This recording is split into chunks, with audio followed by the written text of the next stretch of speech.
really take the wind out of your sails. There he pulls me by the hair.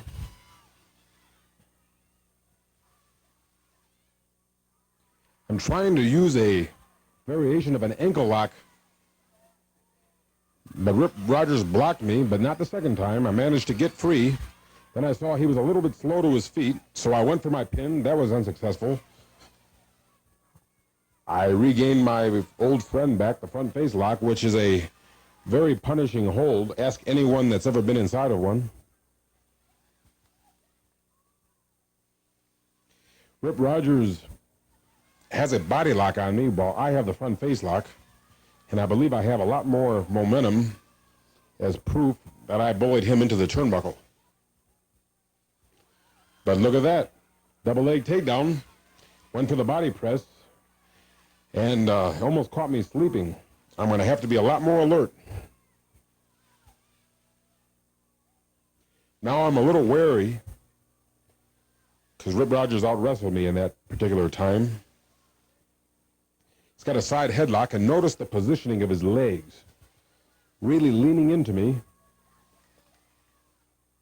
I throw him off, I drop down, and he gives me a solid body tackle. Count of one, count of two, and I managed to kick out. This match was very evenly matched.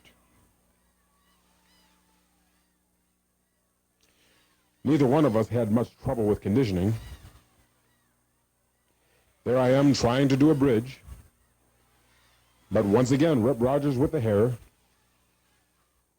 Referee questioning Rip Rogers, but that's futile because this is a no disqualification match.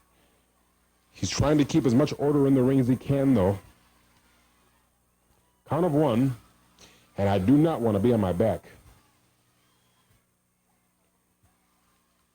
As you can see, I managed to give Rip Rogers a token body press, but he flipped me off immediately without even a one count, and now I regain my front face lock. Front face lock and a headlock are two of my favorite holds. They're not very sophisticated, but they do work. And they also give me a chance to get some rest while my opponent carries all my weight. In other words, let him do the work. Now, Rip Rogers is trying to bully out of the front face lock by having an arm bar, and he looks like he's very successful in doing it. I've just about lost all my leverage. There he is. Now, this is strictly muscles is what Rip is using right now. He is just muscling out, and I'm trying to reverse that. Now he grabs the hair. So now it's Rip Rogers with the arm. There I am once again with a bridge. But we'll see what Rip Rogers thinks of that. Boom! For all my trouble, a forearm to the midsection. Now I'm trying to find some breath. Flying snapmare by Rip Rogers. Count of one, count of two. Now Rip Rogers senses that his last forearm to the midsection really did some damage. There he gives me a boot to the midsection, and although that hurt, I was a little bit relieved that he chose the midsection since there were a few other parts of my body that were open. There's a forearm right to the back, and a big elbow smash to the back of the neck. Now I come up with a punch of my own to the stomach. Drop kick right to the face. I was proud of that drop kick. I felt that that was what I needed in order to put Rip Rogers back in the corner. Hit him right in the face with that drop kick. There I lunged into his midsection, and I get a side headlock. I'm trying to lean in as much as I can to that side headlock, just like Rip Rogers was doing. There I changed my position to try to get every bit of muscle I can into his face. Now he's got the hair, and right in the turnbuckle. Now that hit my back pretty hard. But as you can see, not as hard as I'm about to hit it right now. Boom. And I remember it felt a lot worse than it looked. Now I felt my back was coming apart, and Rip Rogers seized that opportunity to give me a very well-placed boot right to the back.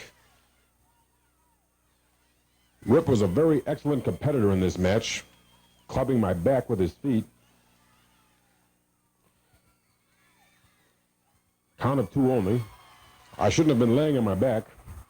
But I was trying to protect it. But then what you really want to protect is a body press. Vicious forearm right to the back. Rip has very large forearms. There's a flying Beal throw, but he follows me down to increase the intensity of the impact that I'm suffering on the back. Now I'm learning my lesson. I'm trying to get away and try to prevent a pinfall. There's a small kick to the midsection and a large punch to the back. Here's the headbutt to the midsection. That was very resourceful, and I managed to give him an uppercut that sent him rocking. Rip Rogers is now in the corner where I wanted him, and there's another headbutt to the midsection born out of desperation. I had a lot of good luck with my right hand to the jaw.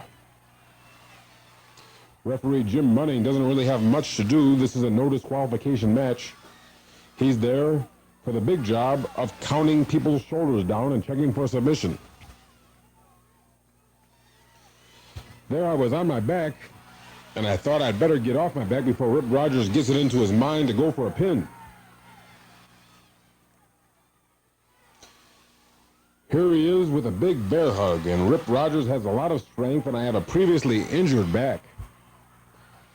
He's got his arms laced around the small of my back. Referee Jim Bunning is checking for a submission, but there's a little bit too much on the line for me to give up. Referee is asking me if I give up. There's a few times that I felt that it might have been a good idea, but I said a punch to the nose should solve things. Some of the fans were a little bit disappointed in me to get out of a legal hold with an illegal move. But we can't be concerned about what people think. The big thing here is they don't ask how you won, they ask if you won. And I had to get out of that bear hug, otherwise I was soon to be a bald-headed wrestler with no title. Here, Rip Rogers picks me up for a big body slam. And watch how he converts this into a power slam. That brought back unpleasant memories to watch that. Here I am trying to get near the ropes, just in case Rip gets it into his mind again to go for the pin. There's a headbutt. Surprised me more than anything. So I decided to answer with a big kick to the midsection. Go for a field goal. Well, it was more of a punt. And he answers that with a headbutt of his own. Now, when this match was over, my left eye was completely closed with several welts from a combination of headbutts and punches by Rip Rogers. There I managed to get some sort of onslaught going myself. The first part of this match was a battle of wrestling. Now it's turned into fisticuffs.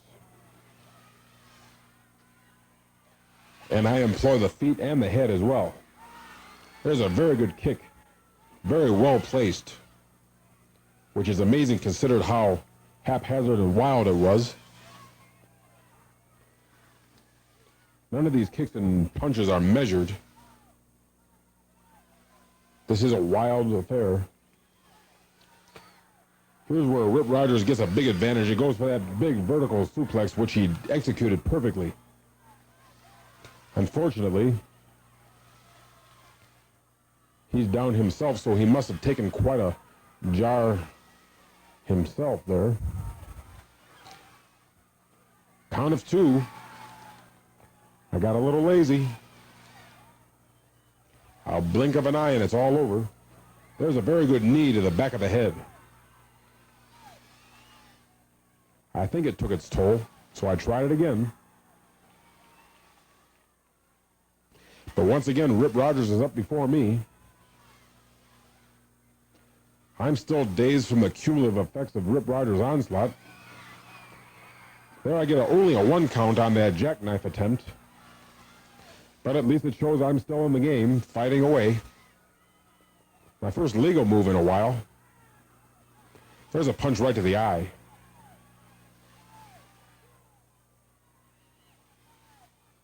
And another headbutt.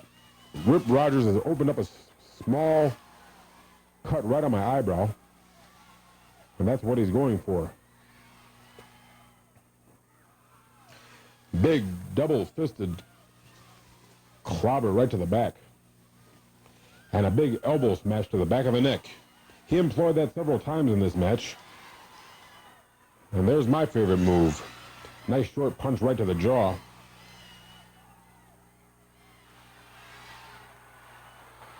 A couple of times there I thought I broke my knuckle. But I figured it had to be hurting his jaw pretty good. And if I got lucky, I'd knock him out. I go for my big flying monkey flip just to get him in the middle of the ring so I can try to get a pinfall myself. There I decided to punch him right in the nose. I've broken a few noses in my time, and I've broken a few jaws. Here's a big mistake I made. Big splash, and he puts his knees up. That's when I could have sworn I broke a rib. As it was, they were only bruised, which can hurt just as bad. I've had a few sleepless nights on account of those ribs ever since that. Viewing this film, I can see that Rip put his knees up just in time. And I was very afraid here that Rip's momentum would be such that he could gain a quick fall. And that would be goodbye hair and hello former championship. Count of 2 only. I'm a little the worse for wear. There I am trying to get to the ropes. That's always a good place to be when you're in trouble. Fortunately, Rip Rogers has already taken a severe enough beating, so I'm getting a chance to recuperate, try to get myself together before the next major onslaught. Here I am crawling through the ropes. Watch this move. He slingshots me into the fence.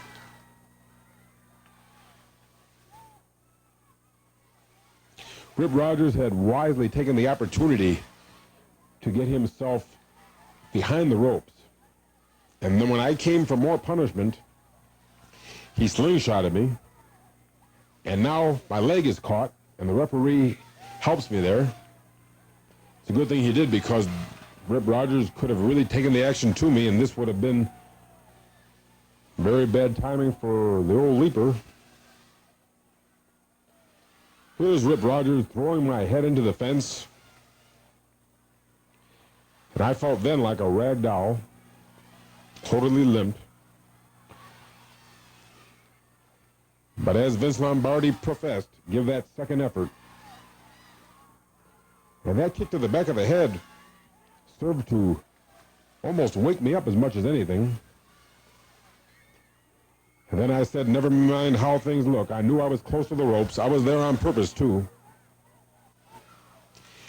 And Rip throws a forearm right to my Adam's apple, which served like a bucket of ice, getting me off my back. Now that didn't help me. There was a very well-placed headbutt. As I said before, I can't tell whether it hit me in the eye or the temple, because I had welts in both places. There I am in the corner, trying to cover up, trying to protect myself. Rip Rogers is pushing me with his leg, but I'm pushing him too. So my overall battle plan is to try to defend myself, try to keep off my back. Rip Rogers has me on the defense, and he gives a knee drop right to my throat. Kind of 1 7/8. So it looks like I'm starting to recuperate just a little.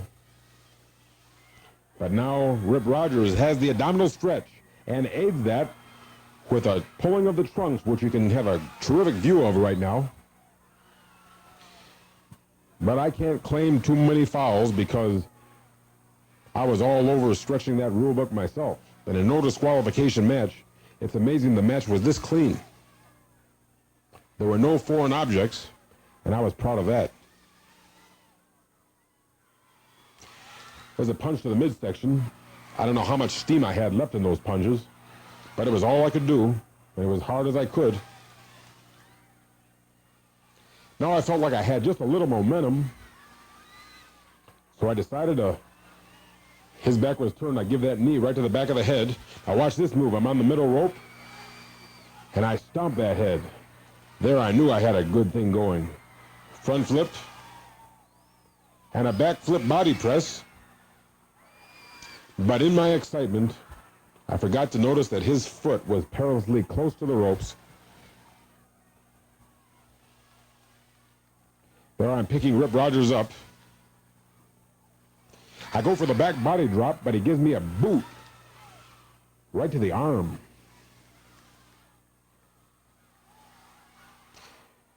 Now the match can go either way. It's a matter of who's got more character. Conditioning really wasn't a factor. Even though we're lollygagging around the mat, it wasn't because we're out of breath. It's because of a punishment. Several near knockout punches. Cobwebs in both of our eyes. There's a headbutt, and those headbutts and those punches really took their toll on me. I can verify that. There's a sidearm punch to the stomach, and I don't think it had that much steam behind it because I was a little bit shaken up.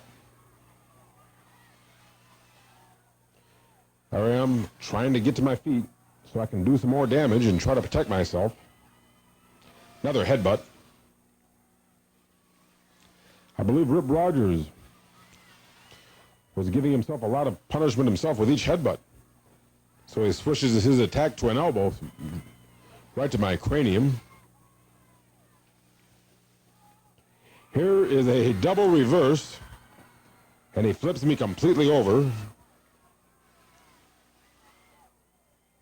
So I guess you could say he countered the counter's counter. No count. I was too close to the ropes. At this point of the match, my left eye was closed. Fortunately, I had my right eye. There, Rip Rogers throws me into the ropes, and I get a sunset flip, but a count of 1.5 is all I could get, but at least I'm back in the game. I was very encouraged by that. I managed to react to his backdrop, and you could say that I tied the score because he reacted to mine with a kick. There's a good left right to the midsection and a big elbow smash, which sent me back on my knees, just like in church. He goes for a body slam, but I had enough presence of mind to go for a small package cradle, but the referee only counted 2. Well, it didn't make it to 2, but it was past 1. Side headlock. Well, as I said before, my left eye was blinded, and I sent Rip Rogers into referee Jim Bunning. Jim Bunning is down, and that drop kick landed right on my jaw. Now here's a bad break for Rip Rogers. Very unfortunate for him. He's got me covered, but the referee was out of it at that time. Of course, I didn't hear a count, and that meant it really wasn't an emergency to get my shoulders off the mat. But there's a double chop, second one. It's got me back against the ropes. There's a very weak kick, and there I managed to get a little bit more muscle behind that one. Elbow smash to the back of the head. Referee Jim Bunning is still down. He took a terrible fall. Rip Rogers goes for the clothesline, and I managed to get a sleeper. There I have a sleeper. That's my big hold.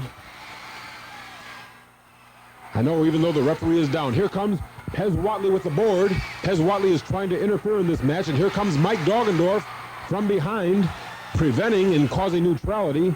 Pez Watley goes after Mike Doggendorf with the board. George Weinroth, the promoter of the ICW, intervenes. Mike Doggendorf breaks the board over his knee.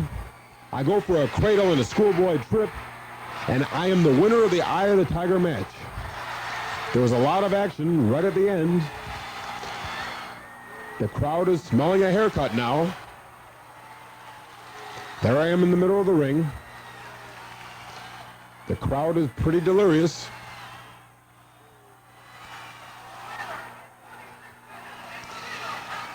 "26 minutes, and I am declared the winner." Referee Jim Bunning, Mike Doggendorf, George Weinroth. The ring fills.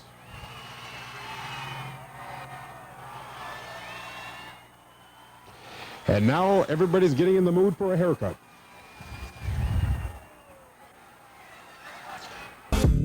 Big gold and a billfold, so swole that I can't get the shit closed. So I money fold and rubber band wrap, and when it pop.